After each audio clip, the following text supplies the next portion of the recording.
Man overboard. I stood on the deck of SS Rajular.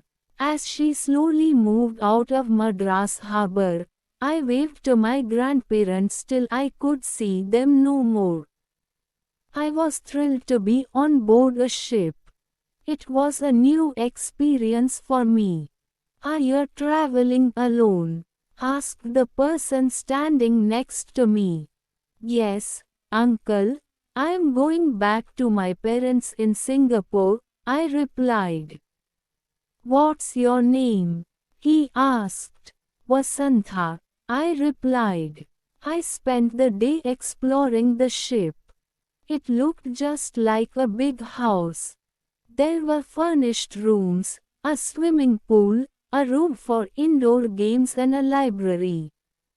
Yet, there was plenty of room to move around. The next morning the passengers were seated in the dining hall, having breakfast. The loudspeaker spluttered noisily and then the captain's voice came loud and clear. Friends, we have just received a message that a storm is brewing in the Indian Ocean. I request all of you to keep calm. Do not panic. Those who are inclined to seasickness may please stay in their cabins. Thank you. There was panic everywhere. An old lady prayed aloud, "Oh God, have mercy on us. My only son is waiting for me in Singapore." A gentleman consoled her, "Don't worry, madam, it's only a warning. We may not be affected at all." Another lady, who was sitting beside me, looked very ill. "Not rough weather. I'm already seasick. A rough sea will be the end of me." I could not understand why all the elders were so upset. I remembered the several sea adventures I had read. Excitedly, I turned to the elderly gentleman sitting next to me. "Uncle, won't it be thrilling to face a storm on board a steamer? Have you ever been on a ship during a storm? It can be quite unpleasant, you know," he replied rather severely. I remember a time when the ship on which I was traveling ran off course. We were wandering on the ocean for a couple of days. I remembered my class teacher, an English woman, telling us in class one day, when I crossed the English Channel on my way to Singapore, there was a big storm near Gibraltar. The ship rocked to and from. Everything in the cabins rolled up and down.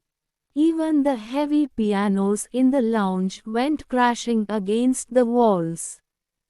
This made my imagination run wild. Turning to Uncle again, I said, "Wouldn't it be fun if the storm broke when we have lunch? Then the tables, with all the food on them, would run away from us. And the chairs, with us sitting on them, would be a merry-go-round."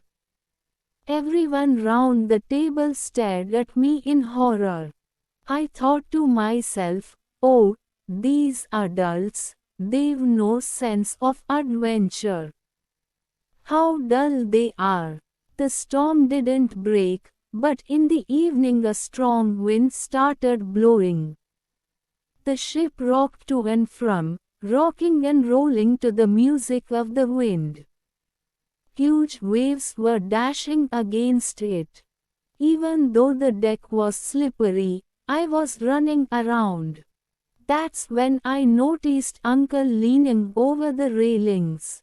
I ran up to him, thinking he too was enjoying the experience. "Good morning, Uncle, isn't it lovely?" I asked him. But he wasn't well at all. He was retching over the rails and looked rather blue about the mouth. I felt sorry for him. Can I be of any help? Shall I call the doctor? I asked him.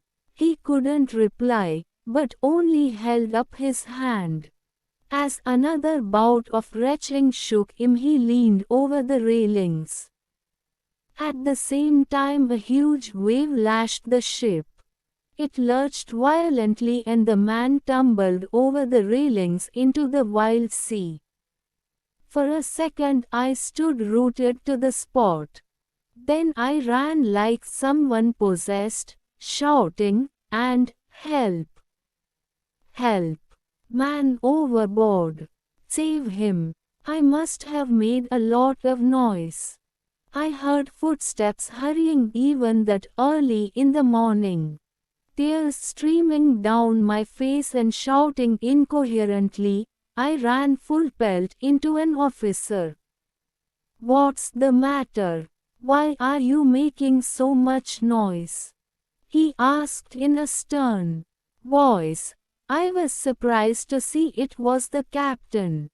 "Oh, sir," I blurted out in relief. "A man fell into the sea. Please save him." "Where?" he asked, immediately on the alert. "There," I said, pointing a finger. He did not wait for more details but ran at once to a room full of officers. "Man overboard," he cried. "Stop ship. Drop anchor. Quick." His instructions were immediately obeyed. The captain then raced to the upper deck. I kept trailing behind him. "Lower the lifeboats and crew into the sea towards the helm," he said. "There is a man overboard." Here again the men quickly obeyed him. People started crowding the deck. "What's happening?" somebody asked me. Word soon went round. Everyone was tense. Only an occasional, "There he is," could be heard. Someone asked, "Who is he?" Another replied, "Don't know." Meanwhile 2 lifeboats moved towards the man. I stood close to the captain. In his anxiety, he gripped my shoulder tightly and I winced. "You're hurting me, sir," I protested. "I am sorry, my dear. The sea is very rough today. I hope my men can reach him in time. My ship has never lost a passenger before," he said, crossing himself. He was watching the rescue operations through a pair of binoculars that hung round his neck. The boat was too far for me to see what was happening. I tugged at the captain's sleeve. "What are they doing, sir? Have they rescued the man?" I asked him. "They've caught him by the arms and are pulling him towards the boat." He was giving me a running commentary. "Oh, what bad luck. A sudden current has swept the man away, dragging 2 of the sailors with him." He sounded nervous. Just then he noticed the passengers crowding against the railings. "Keep away from those railings," he shouted. "We don't want another accident." The ship had dropped anchor but was heaving up and down. I borrowed the captain's binoculars. Now I could see the rescue operation clearly. The crew in the rescue boats threw a strong rope to the 2 sailors in the sea and shouted, "Catch!" Both of them were good swimmers and soon had caught hold of the rope. Then, with powerful strokes, they swam towards Uncle. One of them caught hold of him, while the other tied the rope round his waist. With Uncle between them and the rope secure, the sailors swam back to the lifeboats. The rescue team in the boats leaned over and heaved the 3 men into it. In a jiffy the boats were heading back to the ship. "Thank God," muttered the captain, making the sign of the cross again. "They've managed to save him." He turned to the passengers thronging the railings. "Please do not crowd round the man when he is brought up. He will need immediate medical care." Then he saw the ship's doctor standing with a couple of nurses. A stretcher was also being brought close to the railings. "Doctor, is everything ready for the patient?" the captain asked. Aye, aye, Captain," nodded the doctor. The captain moved away to restore order on the ship. I edged close to the doctor and asked, "What will you do to him, doctor? Will he be all right?" "Aye, I think so. All the water will have to be pumped out of him. He'll have to be given artificial respiration and kept warm." "How do you pump the water out?" I asked. "We put him on his stomach and massage him until he brings it all up," he replied.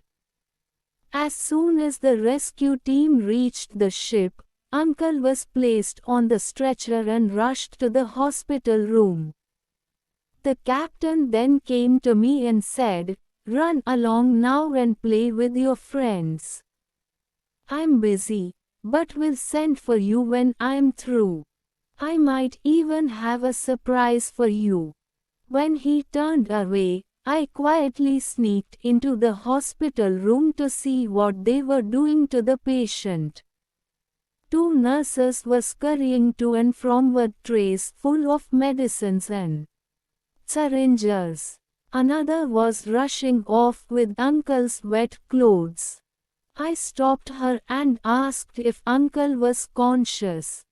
"Not yet," she replied, "but he's better now. He should regain consciousness in a little while."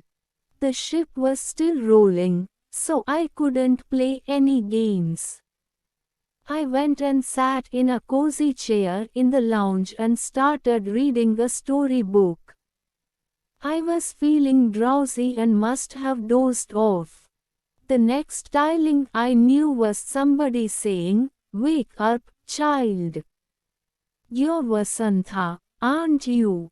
The captain wants to see you in his cabin." I looked up to see a sailor standing before me. It took me a minute to recollect the rescue operation and the captain telling me, "I'll call you afterwards." I followed the officer eagerly. He left me outside the captain's door, saying, "And go right inside." I knocked and entered. The captain was standing in the middle of the room. When he saw me, he came forward and literally swept me off my feet. He was still smiling when he put me down. "You will have plenty to tell your friends, eh?